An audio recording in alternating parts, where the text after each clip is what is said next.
అంటే మేము ముందు బాగా అర్థం చేసేసుకున్నాం 2 రోజులకే ఓ ఈయనకి ఏం కావాలి ఏంటి అనేది. సో అలా అర్థం చేసుకునేవాడు. ఏదన్నా కొంచెం ఒక పెద్ద సీన్లు, పెద్ద కాంబినేషన్స్ ఉన్నాయి, పెద్ద ఆర్టిస్టులు ఉన్నారు, వాళ్ళ కాంబినేషన్స్తో కనుక ఏదన్నా మనం కొత్తగా చేయాలి, లేకపోతే కనుక కొంచెం మంచిగా చేయాలనుకున్నప్పుడు అప్పుడు మేము కొంచెం డిస్కస్ చేసుకునేవాళ్ళం. ఇది ఎట్లాగున్నారు. ఇప్పుడు ప్రకాష్ రాజ్ గారు వెళ్ళి మీరు మురళీ శర్మ గారు హక్ చేసుకొని ఒక చిన్న డైలాగ్ చెప్పాలి అంటే, నేను డార్లింగ్ పని చేస్తాను, హక్ చేసుకొని ఇలా టర్న్ తిరిగి డైలాగ్ చెప్పేసి వెళ్ళిపోతాను. సభాష్, అది బాగుంది. అతని అనుభవం నాకు చాలా బాగా ఉపయోగపడింది. సో ఈ పాత్ర మీరు సినిమాలో చూస్తే రాజ్ తరుణ్ని మీరు ఇప్పటిదాకా ఒక రాజ్ తరుణ్ వేరు, ఈ సినిమా నుంచి రాజ్ తరుణ్ వేరండి. ఒక పెద్ద నటుడు, ఒక 100 సినిమాల నటుడు ఎలా అయితే ఒక సటిల్ బాగా అర్థం చేసుకుని ఒక ఇమోషనల్ మోడ్లో ఉంటూ ఒక సినిమా ఎలా చేస్తాడో, ఈ సినిమా మనకి రాజ్ తరుణ్ అలా వర్క్ చేశాడండి. ఓకే, మీరు ఎందా చెప్పారు అంటే మంచి పెద్ద బడ్జెట్ తోటి ఈ సినిమా చేసామని చెప్పేసి. అంటే రాజ్ తరుణ్ మీద మామూలుగా యూజువల్గా అయితే ఒక మోడరేట్ బడ్జెట్లో తీస్తారు. సో ఎందుకు మీరు ఇంత అతని మీద, అంటే ఇప్పటివరకు అతని మీద చేసిన సినిమాలు ఏవైతే ఉంటాయో వాటితో పోల్చుకుంటే ఇంకా చాలా బిగ్గర్ బడ్జెట్లో చేశారని చెప్తున్నారా? ఎందుకని అంత రిస్క్, అంటే ఇది రిస్క్ అనిపించలేదా మీకు? అంటే మేమేమో అంచనాలు దాటిపోయి, అంటే ఏదో దుబారాగా ఎక్కువ బడ్జెట్ అని కాదు. ఓకే, ఇప్పుడు మీరు చెప్పినట్టుగా ఇప్పుడు ఆర్టిస్టులు అందరూ ఎంతైతే పెద్ద పెద్ద ఇప్పుడు మనకి ప్రకాష్ రాజ్ గారు, రమ్యకృష్ణ గారు అంటే పాన్ ఇండియన్ ఆర్టిస్టులు అండి. వాళ్ళని తీసుకోవాలంటేనే మాకు హీరో గారి రెమ్యునరేషన్ కన్నా డబుల్ రెమ్యునరేషన్స్ ఉంటాయి వాళ్ళకి కలుపుకుంటే. సో మేము ఆలోచించింది ఏంటంటే, మనకు 2 దారులు. హీరో గారి మార్కెట్ని తీసుకొని ఒక సినిమా తీసి జనాల్లోకి వెళ్ళటం. రెండో దారి ఏంటంటే, కథ ఏది డిమాండ్ చేస్తుందో దాని ప్రకారం నిస్వార్థంగా జెన్యూన్గా కట్ చేసుకుంటా నమ్ముకోవడం వెళ్ళటం ఒకటి. ఈ రెండో పని చాలా రేర్గా, చాలా తక్కువ మంది అంత డైర్ చేస్తారు, కథను నమ్ముకొని వెళ్ళడం అనేది. సో నాకు ఇక్కడ కొత్త ప్రొడ్యూసర్స్ అవడం వల్ల నాకు ఒక ప్లస్ ఒకటి నాకేంటంటే, ప్యాషనేట్గా ఉంటారు. ఫస్ట్ ఫిల్మ్కి ఏంటంటే ఒక భయము, ఒక జంకు ఉన్నప్పటికి కూడా ప్యాషనేట్. ఈ ప్రొడ్యూసర్స్ ఏంటంటే రమేష్ గారు, ప్రకాష్ గారు, వాళ్ళు ఈ శ్రీదేవి జ్యువెలర్స్ అని బాంబేలో చాలా ఫేమస్ జ్యువెలరీ షాప్స్ ఉన్నాయి వాళ్ళకి. దే హ్యావ్ డిఫరెంట్ బిజినెస్, చాలా బిజినెస్ ఉన్నాయి వాళ్ళకి. చాలా మంచి పేరు ఉంది బొంబాయిలో అంటే. ఓకే, సో వాళ్ళు శ్రీదేవి ప్రొడక్షన్స్ స్టార్ట్ చేసి ఫిల్మ్ తీస్తున్నప్పుడు వాళ్ళు ఎప్పుడు ముఖ్యంగా వాళ్ళ పేరు డ్యామేజ్ అవ్వకుండా ఉండడానికి ఎక్కువ తాపత్రయపడేవాళ్ళు.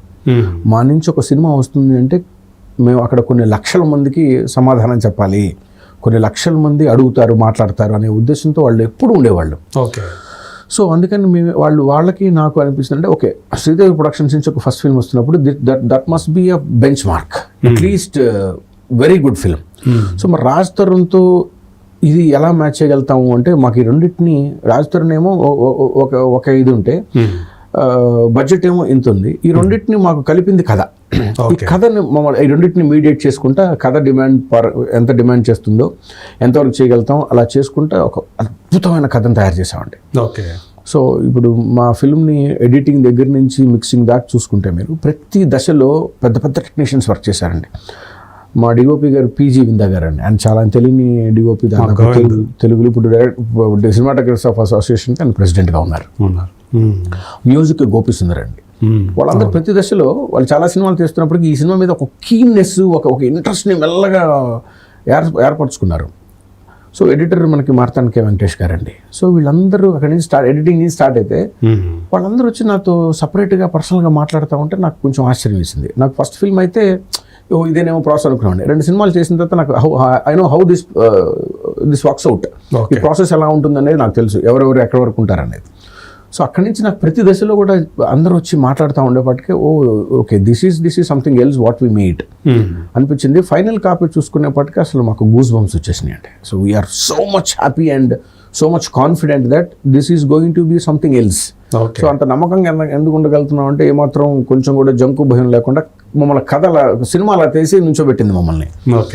మొట్టమొదటి ప్రశ్న, మీరు అడిగిన ప్రశ్నకు కూడా ఇదే సమాధానం. మీరు ముందుకు వచ్చి రావడానికి ఏంటి అంత కారణం, అంత ధైర్యం ఏంటి అంటే, మంచి ఒక అద్భుతమైన సినిమాని కథను రెడీ చేసుకున్నామండి.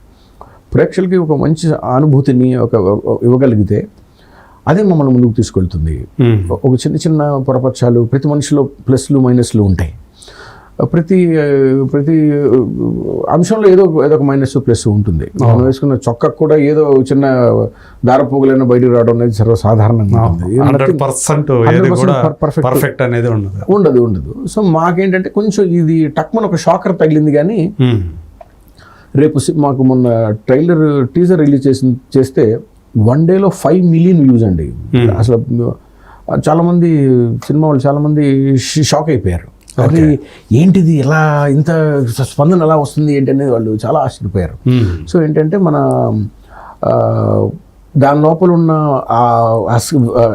పస ట్రైలర్లో కనిపించినటువంటి కంటెంట్, ఆ బయట ఉన్నటువంటి రాజతరుణ్ చుట్టూ ప్రస్తుతం నడుస్తున్నటువంటి ఏదైతే ఉందో ఒక వాతావరణం అదంతా కలిసి వచ్చింది అని అదే అంటారు కదా, గ్రహాలు అన్ని కలిసి అష్టగ్రహ కూటమి అంటారు కదా, అట్లా మాకు అష్టగ్రహ కూటమి లాగా అన్ని కలిసి వచ్చి ఇప్పుడు మమ్మల్ని ఇప్పుడు టైటిల్ ఏమో పురుషోత్తముడు అని పెడితే పురుషోత్తముడు అని పెట్టేవాడికి మాకు ఆ ట్రోలింగ్స్ వస్తూ ఉన్నాయి. కానీ నోబడీ ఆర్ పర్ఫెక్ట్. ఇప్పుడు ఎవరైతే కామెంట్ చేస్తూ ఉన్నారో పిల్లలు ఎప్పుడు ఉంటారు, ఆటైలు చేస్తుంటారు. మీరేంటి ఇప్పుడున్న సిచ్యువేషన్ లో హీరోకి ఆ టైలర్ పెట్టారు, ఆ టైటిల్ పెట్టారంటే అడిగేవాడు కూడా పురుషోత్తముడు అంటే అది కూడా చెప్పలేడు. ఇట్స్ నాట్ అబౌట్ పర్సన్స్ అండి, it's about it's a product. ఇప్పుడు దాని వెనక ఏముంది ఏంటనేది పెడితే ఆ ప్రొడక్ట్ మనకు నచ్చితే మనం కొనుక్కుంటాము, లేకపోతే లేదు. సో కాబట్టి కాదే ఈ సినిమా అనేది మన తెలుగు వాళ్ళ జీవితంలో బాగా ఇంకిపోయి ఉన్న ఇది. సినిమా నటుల్ని ఇంట్లో మనుషుల్లాగా చూసుకుంటారు. సినిమా మనిషికి అయితే ఇంట్లో వాళ్ళు కూడా బాధపడుతున్నట్టు అలా జరుగుతూ ఉంటుంది. సినిమా వాళ్ళు they are not out Zydus. కాబట్టి రాజతరుణ్ విషయంలో చాలా మంది హర్ట్ అయిన మాట, ఆలోచించిన మాట, ఇబ్బంది పడిపోయిన మాట అయితే వాస్తవం. మొదట్లో అయితే అలాగే అనిపించింది బాగా, అతను ఏంది ఇలాంటి వాడా అసలు రాజతరుణ్ నమ్మలేని సిచ్యువేషన్, ఇలాంటి వాడా అని అనుకోలేదు. ఎందుకంటే ఇంకా జడ్జిమెంట్ ఇంకా రాలేదు కాబట్టి ఏంటిది వాట్స్ హ్యాపెనింగ్, ఇది ఏంటిది అంతా ఈ మనిషి ఇది నిజం కాదేమో, నిజం కాకపోతే బాగుండని అతను తెలిసిన వాళ్ళందరూ అనుకుంటారు. అది మన మనిషి మంచిగా క్లీన్గా బయట రావాలని ఎవరు అనుకుంటారు. కానీ మేము ఆశ్చర్యపోయింది అంటే ఏంటి ఎంత ఎలిగేషన్స్, ఇంత రచ్చ, ఇంత గొడవ, పెద్ద పెద్ద నేరాలు చేసిన వాళ్ళు కూడా 2-3-4 రోజులు టక్మన్ వెళ్ళిపోతుంది. ఇతనికి వారాలు జరిగిపోతా ఉంది, నడుస్తూనే ఉంది అని చెప్పి అదొక చిన్న అనిపించింది. ఇతను వచ్చి బయటకు వచ్చేది వీటన్నిటికి త్వరలో ఉన్న ఫుల్ స్టాప్ పడిపోతే బాగుంటుందని చెప్పి దేవుడిని మొక్కుకున్న రోజులు చాలా ఉన్నాయి. ఓకే. సో ఏదైనా మీరు మాట్లాడారా ఇది అయిన తర్వాత ఈ గొడవలు? 2 సార్లు మాట్లాడుకున్నాము, ఎలా రిలీజ్ ప్లాన్స్ ఎలా ఉంది అని అతనికి ఇన్ఫర్మేషన్ అంతా ఉంది. కలవటం అయితే లేదు, కలవటం జరగలేదు. తను మరి హ్యాపీగానే ఉన్నాడు ఇప్పుడు రిలీజ్ కి? తను so happy and so comfortable and so supportive and so happy. అది ఎందుకంటే అండి ఫిల్మ్ రిలీజ్ ఏంటంటే ఇట్స్ కంప్లీట్లీ ప్రొడ్యూసర్స్ కాల్ అండి అది. అది it's not about heroes call or it's not about directors call. ఎందుకంటే డబ్బులు పెట్టేది వాళ్ళే కాబట్టి మళ్ళీ రిటర్న్స్ రావాలి దానికి. మరి ఎవరు గ్యారంటీ ఉంటారు? నేను ఇప్పుడు ఆఫన్ సార్ పొజిషన్ బాగాలేదు, ఒక 2 నెలలకు చేద్దామంటే 2 నెలలు భారం ఎవరు భరిస్తారు? నేను భరించలేను. So it's completely producers call అండి. సో ప్రొడ్యూసర్స్ చూసుకుంటారు, సినిమా రెడీ అయింది, మనకు మంచి మార్కెట్ వస్తుంది, మంచి సినిమాని కొనడానికి దగ్గర ఉన్నారు, బాగుంది అనుకుంటే ఆయన రిలీజ్ చేసుకుంటారు. ఇట్స్ అబ్సల్యూట్లీ ప్రొడ్యూసర్స్ కాల్ అండి. వాళ్ళు దే ఆర్ వెరీ అనుకున్నట్టు అయిందా, బిజినెస్ అయిందా? బ్రహ్మాండంగా మేము అనుకున్న దానికంటే చాలా బ్రహ్మాండమైన రెస్పాన్స్ వచ్చిందండి. సో ఇట్ వాజ్ సర్ప్రైజ్ మాకు కూడా. ఆ విషయంలో మాత్రం కొంచెం సర్ప్రైజ్గానే ఉన్నాము. But everybody are so happy. మా అంచనాలన్నీ రేపు సినిమా థియేటర్లో రిలీజ్ అయిన తర్వాత ఆ టాక్ కోసం చూస్తున్నాం మేము.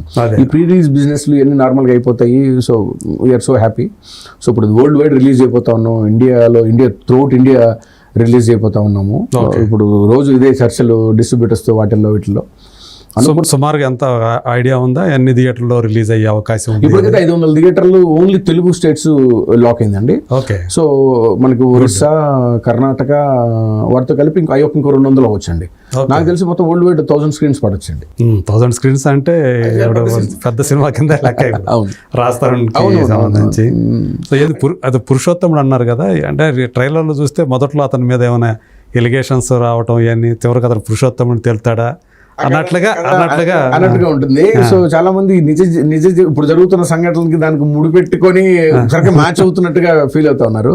కథ completely based on true events. ఒక నిజంగా జరిగిన ఒక సంఘటన ఆధారంగా తీసుకుని తయారు చేసుకున్న కథ. ఎక్కడ జరిగిందని? అది ఇది పూణేలో అండి. పూణేలో ఒక పెద్ద ఇండస్ట్రియలిస్ట్ కి వాళ్ళ కొడుక్కి మధ్యలో